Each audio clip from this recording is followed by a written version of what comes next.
الحمد لله نحمده ونستعينه ونستغفره ونعوذ بالله من شرور أنفسنا من يهده الله فلا مضل له ومن يضلل فلا هادي له وأشهد أن لا إله إلا الله وأشهد أن محمدا عبده ورسوله أما بعد فأعوذ بالله من الشيطان الرجيم بسم الله الرحمن الرحيم كل نفس ذائقة الموت وقال رسول الله صلى الله عليه وسلم أكثروا ذكر حازم اللذات الموت الحمد لله সকল প্রশংসা মহান আল্লাহ তাআলার দরবারে যে আল্লাহ রাব্বুল আলামিন এই ছোট মেঘনা নদী দেখার সুযোগ দান করেছেন।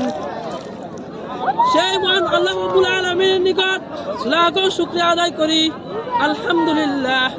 এবং এর সাথে সাথে আমাদের প্রিয় নবী হযরত মুহাম্মদ সাল্লাল্লাহু আলাইহি ওয়াসাল্লামের উপর লাখো কোটি দুরূদ বর্ষণ করুন। সকলে বলি সাল্লাল্লাহু আলাইহি ওয়াসাল্লাম।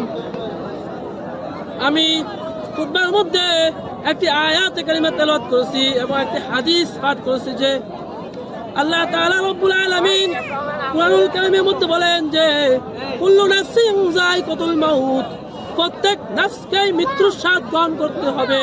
পৃথিবীতে যত কিছু প্রাণ রয়েছে, জীব জন্তু হতে মানব জাতির মধ্যে যত মাখলুক রয়েছে, মানুষ পশু পাখি জিন জাতি যত কিছু রয়েছে, সবাইকে একদিন মৃত্যুর স্বাদ গ্রহণ করতেই হবে। আজ আমরা দুনিয়াতে আজকে বেঁচে আছি, কালকে কি বাঁচবো নাকি না বাঁচবো তার কোনো গ্যারান্টি নাই।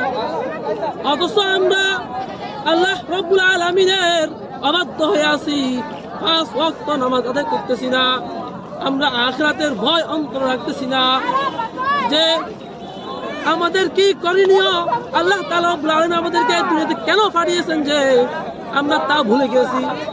আল্লাহ রাব্বুল আলামিন সূরা জিনের মধ্যে বলেন যে আলামিন সমস্ত মানব জাতি এবং জিন জাতিকে সৃষ্টি করেছেন তার ইবাদত বন্দেগী করার জন্য।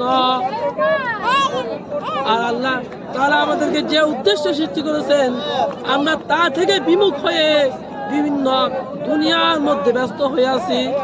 আল্লাহ তাআলা আমাদেরকে বুঝার তৌফিক দান করুন এবং আখিরাতকে স্মরণ রেখে মৃত্যুকে স্মরণ করে চলার তৌফিক দান করুন।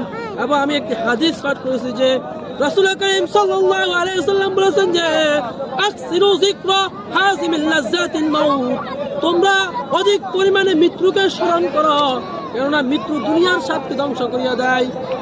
আজ আমাদের করণীয় হলো বেশি বেশি মৃত্যুকে স্মরণ করা এবং কবর জিয়ারত করা, যে আমাদেরকে দুনিয়া থেকে চলে যেতে হবে একদিন। তাই আমাদেরকে পরকাল নিয়ে ভাবতে হবে, এই দুনিয়াতে আমরা কি উদ্দেশ্যে এসেছি এবং কি নিয়ে যাব, সেটা আমাদের মূল মাকসাদ। এই পৃথিবীতে ফেরাউন, হারুন, কামান এদের মতো বড় বড় বাচ্চারা এসেছিল, কিন্তু সবাইকে চলে যেতে হয়েছে। যারা আল্লাহ তাআলা অবাধ্য করেছে, যারা আল্লাহ তাআলা অবাধ্য করে নাই, সবাইকে চলে যেতে হয়েছে। কিন্তু যারা আল্লাহ তাআলার কথা মেনে চলেছে, যেমন সাহাবায়ে কেরামরা, তারা জান্নাতে যাবে। আর যারা আল্লাহ তাআলার কথা মেনে চলে নাই, অবাধ্য করেছে, যেমন ফেরাউন, হারুন, যেমন ফেরাউন, নমরুদ, এদের মতো জালেমরা জাহান্নামের মধ্যে জ্বলবে। আল্লাহ তাআলা আমাদেরকে রাসূল করিম সাল্লাল্লাহু আলাইহি সাল্লামের উম্মত হিসেবে কবুল করে জান্নাতি বাসী করে দুনিয়া থেকে নেওয়ার তৌফিক দান করুন।